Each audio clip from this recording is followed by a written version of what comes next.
पूर्णिमा तिथि पूर्णत्व की तिथि मानी जाती है। इस तिथि को चंद्रमा संपूर्ण होता है। सभी पूर्णिमा तिथियों में ज्येष्ठ पूर्णिमा का विशेष महत्व है। इस तिथि पर दान करना और स्नान करना बहुत ही फलदायी माना जाता है। ज्येष्ठ पूर्णिमा पर सत्यनारायण भगवान की कथा सुनने का भी विशेष महत्व है। कलयुग में इस व्रत कथा को सुनना बहुत प्रभावशाली माना जाता है। इस कथा को सुनने मात्र से हजारों सालों तक किए गए यज्ञ के बराबर फल मिलता है। सत्य ही नारायण है और नारायण ही सत्य है। सत्य को साक्षात भगवान मानकर सत्य व्रत को जीवन में उतारना ही सत्यनारायण की कथा का मूल उद्देश्य है। सत्यनारायण की कथा के माध्यम से मनुष्य सत्य व्रत ग्रहण करके वास्तविक सुख समृद्धि का अधिकारी बन सकता है। सनातन धर्म से जुड़ा शायद ही कोई ऐसा व्यक्ति होगा जिसने श्री सत्यनारायण कथा का नाम न सुना हो। स्कंद पुराण के मुताबिक भगवान सत्यनारायण श्री हरि विष्णु का ही दूसरा रूप है। इस कथा की महिमा को भगवान सत्यनारायण ने अपने मुख से देवर्षि नारद को बताया है। पूर्णिमा के दिन इस कथा को सुनने का विशेष महत्व है। कलयुग में इस व्रत कथा को सुनना बहुत प्रभावशाली माना गया है। जो लोग पूर्णिमा के दिन कथा नहीं सुन पाते हैं, वे कम से कम भगवान सत्यनारायण भगवान का मन में ध्यान कर लें। उससे विशेष फल की प्राप्ति होती है। तो आइए हम भी सुनते हैं श्री सत्यनारायण भगवान की कथा। नमस्कार, स्वागत है आपका सनातन ज्ञान और संस्कार चैनल में। बोलिए सत्यनारायण भगवान की जय, लक्ष्मी नारायण भगवान की जय। सत्यनारायण व्रत कथा का संदर्भ यह है कि पुराकाल में सौनकादि ऋषि नैमिषारण्य स्थित महर्षि सूत के आश्रम पर पहुँचे। महर्षि सूत से प्रश्न करते हुए ऋषिगण पूछते हैं कि लौकिक कष्ट मुक्ति, सांसारिक दुखों व कष्टों से मुक्ति पाने के लिए सरल उपाय क्या है। महर्षि सूत जी सौनकादि ऋषियों को बताते हैं कि यही प्रश्न नारद मुनि ने भगवान विष्णु से किया था और भगवान विष्णु ने नारद मुनि को सांसारिक दुखों से मुक्ति का सरल उपाय बताते हुए कहा कि इसका एक ही सरल उपाय है, वह है सत्यनारायण भगवान का व्रत। भगवान विष्णु ने सत्यनारायण का अर्थ सत्याचरण, सत्याग्रह, सत्यनिष्ठा बताया है। इस संसार में सुख और समृद्धि की प्राप्ति सत्याचरण द्वारा की जा सकती है अथवा सत्य ही ईश्वर को पाने का सर्वोत्तम मार्ग है। कथा इस प्रकार है। प्रथम अध्याय। एक बार नारद जी भगवान श्री हरि विष्णु के पास जाते हैं और उनकी स्तुति करने लगे। यह देखकर श्री हरि विष्णु बोले, ये भक्त आप किस प्रयोजन से यहाँ आए हैं? आपके मन में क्या है, मुझे बताइए। नारद मुनि बोले, प्रभु, मृत्युलोक में अपने अपने पाप कर्मों द्वारा विभिन्न योनियों में जन्म लेने वाले सभी जीव जंतु, इंसान सभी किसी न किसी प्रकार के दुख व शारीरिक मानसिक पीड़ा से ग्रस्त हैं। भगवान, सभी कष्टों से मुक्ति पाने का कोई छोटा उपाय बताइए, मैं सुनना चाहता हूँ। श्री हरि विष्णु भगवान ने कहा, वत्स, संसार के भले के लिए आपने बहुत अच्छी बात की है, इसीलिए मैं आपको इसका उपाय बताऊंगा। इस व्रत को करने से व्यक्ति मोह माया से मुक्ति पा सकता है, तो इसे ध्यान से सुनिए। भगवान सत्यनारायण का स्वर्ग और मृत्यु लोक में एक महान पुण्यप्रद व्रत है। आपके स्नेह के कारण मैं इसे कह रहा हूँ। विधि विधान से भगवान सत्यनारायण व्रत करके मनुष्य शीघ्र ही सुख समृद्धि प्राप्त कर मृत्यु के बाद परलोक में मोक्ष को प्राप्त कर सकता है।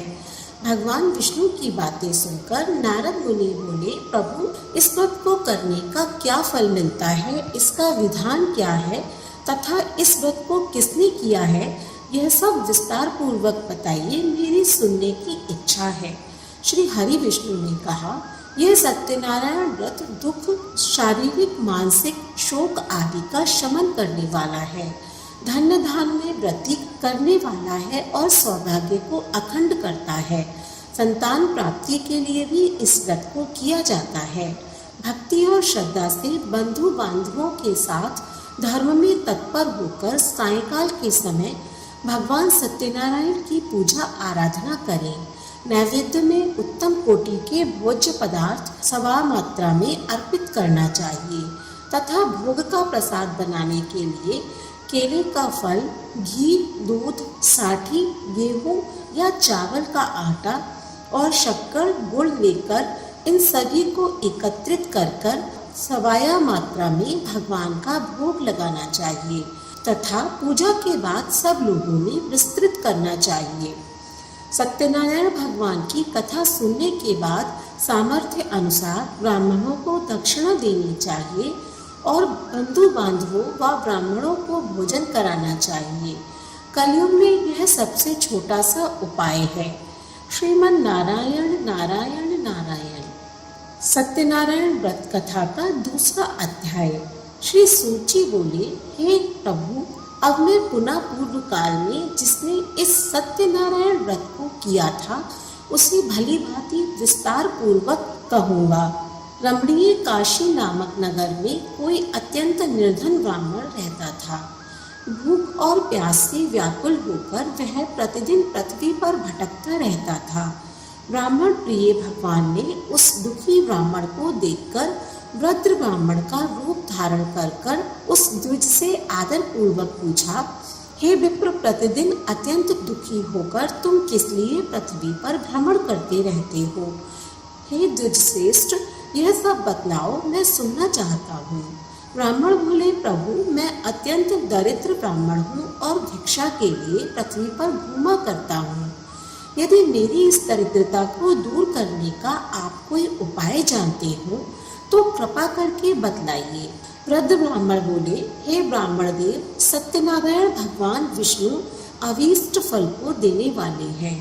हे विप्र, तुम उनका उत्तम व्रत करो, जिसे करने से मनुष्य सभी दुखों से मुक्त हो जाता है। व्रत के विधान को भी ब्राह्मण से यत्न पूर्वक कहकर वृद्ध ब्राह्मण रूपधारी भगवान विष्णु वहीं पर अंतर्ध्यान हो गए। वृद्ध ब्राह्मण ने जैसा कहा है उस व्रत को अच्छी प्रकार से वैसे ही करूँगा, यह सोचते हुए उस ब्राह्मण को रात में नींद नहीं आई। अगले दिन प्रातःकाल उठकर सत्यनारायण का व्रत करूँगा ऐसा संकल्प कर वह ब्राह्मण भिक्षा के लिए चल पड़ा। उस दिन ब्राह्मण को भिक्षा में बहुत सा धन प्राप्त हुआ। उसी धन से उसने बंधु बांधवों के साथ भगवान सत्यनारायण का व्रत किया। इस व्रत के प्रभाव से वह श्रेष्ठ ब्राह्मण सभी दुखों से मुक्त होकर समस्त संपत्तियों से संपन्न हो गया। उस दिन से लेकर प्रत्येक महीने उसने यह व्रत किया। इस प्रकार भगवान सत्यनारायण के इस व्रत को करने पर वह श्रेष्ठ ब्राह्मण सभी पापों से मुक्त हो गया और उसने दुर्लभ मोक्ष पद को प्राप्त किया। हे विप्र, पृथ्वी पर जब भी कोई मनुष्य श्री सत्यनारायण का व्रत करेगा उसी समय उसके समस्त दुख नष्ट हो जाएंगे। हे ब्राह्मणों, इस प्रकार भगवान नारायण ने महात्मा नारद जी से जो कुछ कहा मैंने वह सब आप लोगों से कह दिया। आगे सब और क्या कहूँ? हे मुने, इस पृथ्वी पर उस ब्राह्मण से सुने हुए इस व्रत को किसने किया?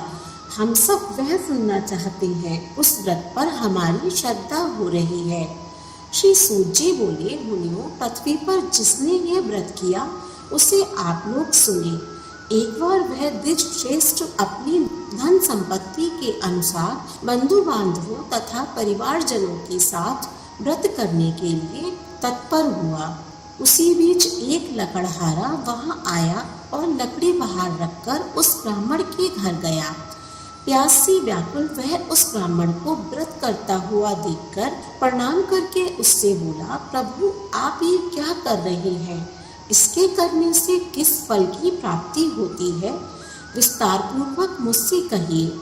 विप्र ने कहा, यह सत्यनारायण भगवान का व्रत है जो सभी मनोरथों को प्रदान करने वाला है। उसी के प्रभाव से मुझे यह सब महान धन्य धान आदि प्राप्त हुआ है। जल पीकर तथा प्रसाद ग्रहण कर वह नगर को चल दिया। सत्यनारायण देव के लिए मन में ऐसा सोचने लगा कि आज लकड़ी बेचने से जो धन प्राप्त होगा उसी धन से भगवान सत्यनारायण भगवान का श्रेष्ठ व्रत करूंगा। इस प्रकार मन से चिंतन करता हुआ लकड़ियों को मस्तक पर रखकर उस सुंदर नगर में गया जहाँ धन संपन्न लोग रहते थे।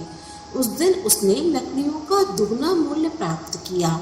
इसके बाद प्रसन्न हृदय होकर वह पके हुए केले का फल, शक्कर, घी, दूध और गेहूं का चूर्ण सवाया मात्रा में लेकर अपने घर आया।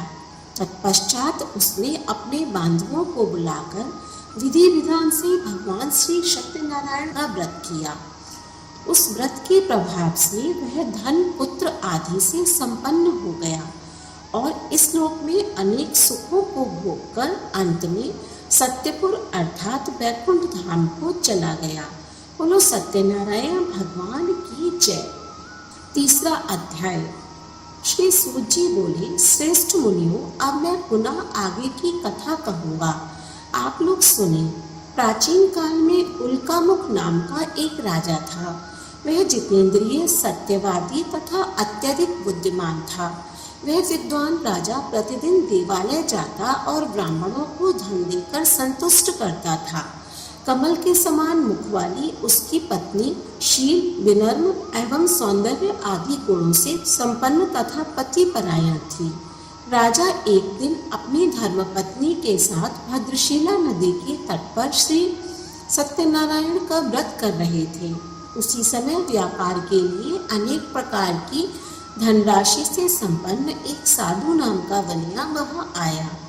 भद्रशिला नदी के तट पर नाव को स्थापित कर वह राजा के समीप गया और राजा को उस व्रत में दीक्षित देखकर विनम्र पूर्वक पूछने लगा, राजन, आप भक्ति युक्त चित्त से ये क्या कर रहे हैं? कृपा करके मुझे बतलाइए, इस सब को मैं सुनना चाहता हूँ। राजा बोले, हे साधु, पुत्र आदि की प्राप्ति की कामना से अपने बंधु बांधवों के साथ मैं अतुल तेज संपन्न भगवान विष्णु का व्रत एवं पूजन कर रहा हूँ।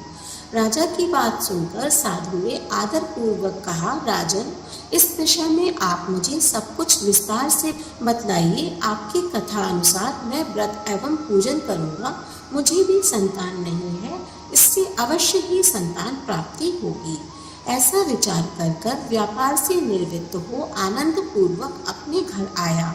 उसने अपनी भार्या से संतति प्रदान करने वाले इस सत्य व्रत को विस्तार पूर्वक बताया तथा कहा, जब मुझे संतान प्राप्त होगी तब मैं भी इस व्रत को करूँगा।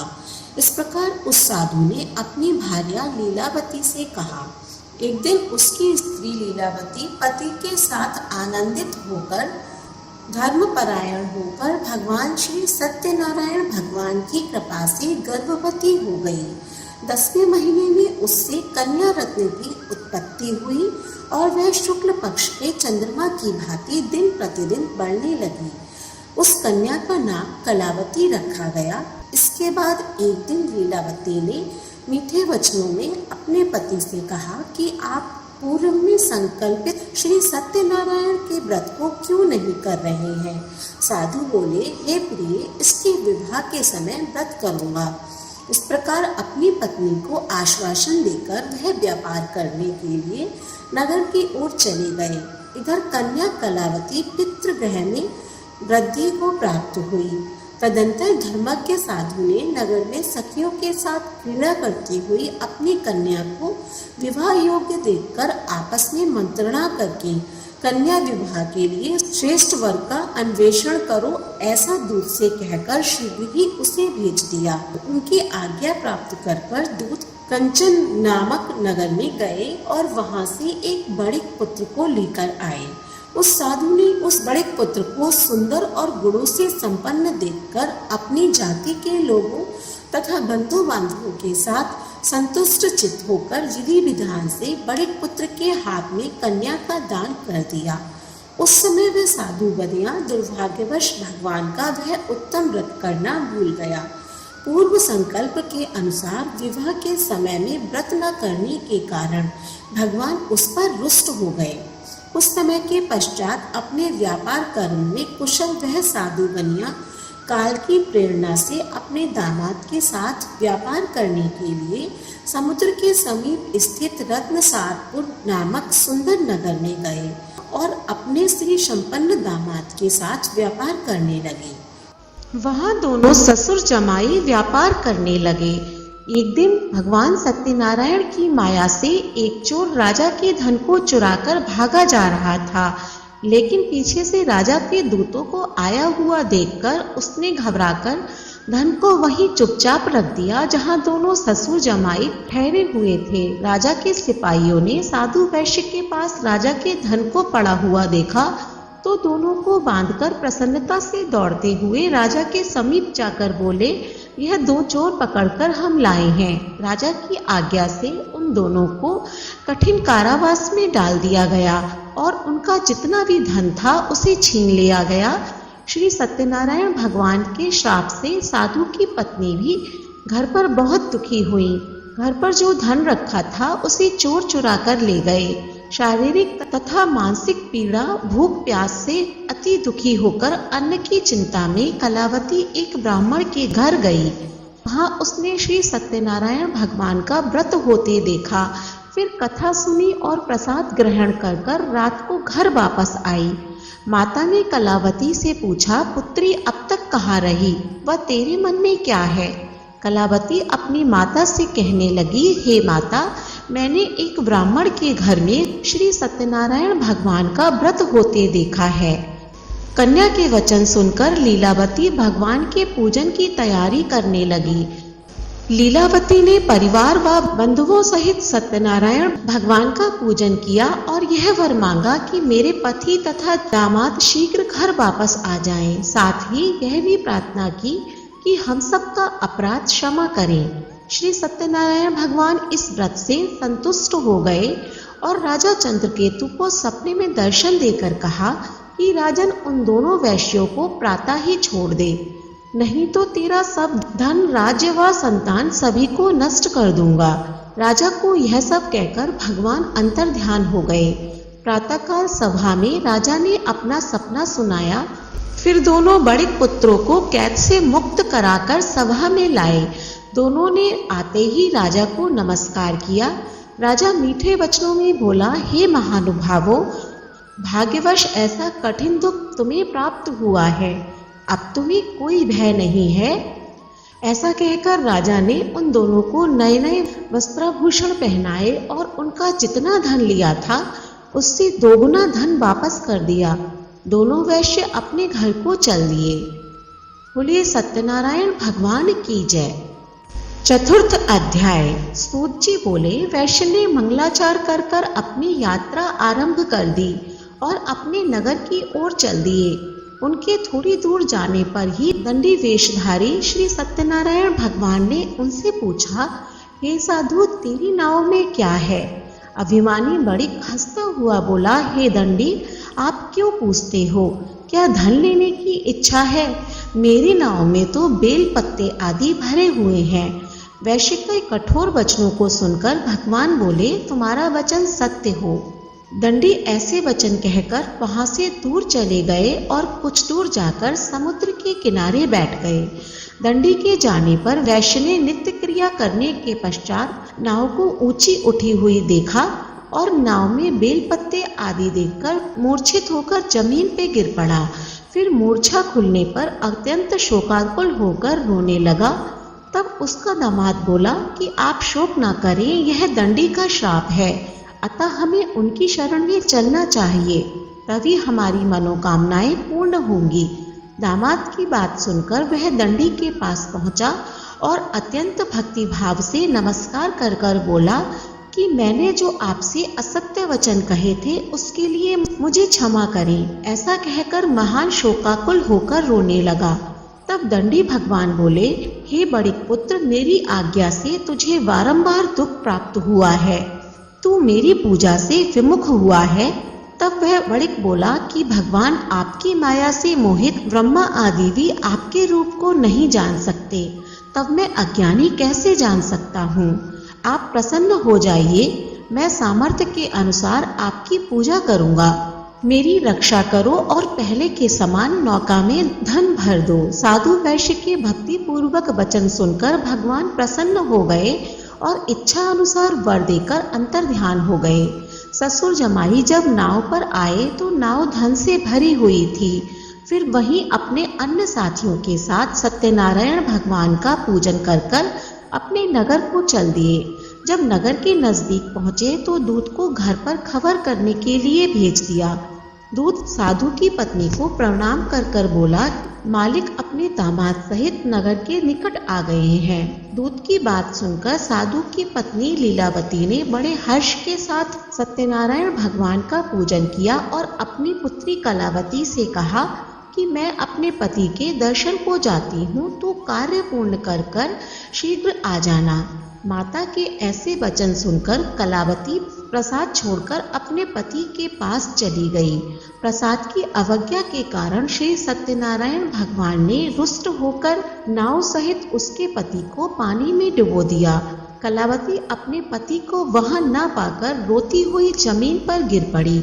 नौका को डूबा हुआ देखकर तथा कन्या को रोती हुई देखकर साधु दुखित होकर बोला, हे भगवान, मुझसे या मेरे परिवार से जो कोई भी भूल हुई है उसे क्षमा करें। साधु के दीन वचन सुनकर श्री सत्यनारायण भगवान प्रसन्न हो गए और आकाशवाणी हुई, हे साधु, तेरी कन्या मेरे प्रसाद को छोड़कर आई है, इसीलिए इसका पति अदृश्य हुआ है। यदि वह घर जाकर प्रसाद खाकर लौटे तो इसे इसका पति अवश्य मिलेगा। ऐसी आकाशवाणी सुनकर कलावती घर पहुंचकर प्रसाद खाती है और फिर आकर अपने पति के दर्शन करती है। उसके बाद साधु अपने बंधु बांधवों सहित श्री सत्यनारायण भगवान का विधि विधान से पूजन करता है और इस लोक का सुख भोग कर अंत में स्वर्ग लोक को जाता है। बोलिए सत्यनारायण भगवान की जय। 5वां अध्याय। श्री सूत जी बोले, श्रेष्ठ मुनियों, अब इसके बाद मैं दूसरी कथा कहूँगा, आप लोग ध्यान से सुने। अपनी प्रजा का पालन करने में तत्पर तुंगध्वज नामक एक राजा थे।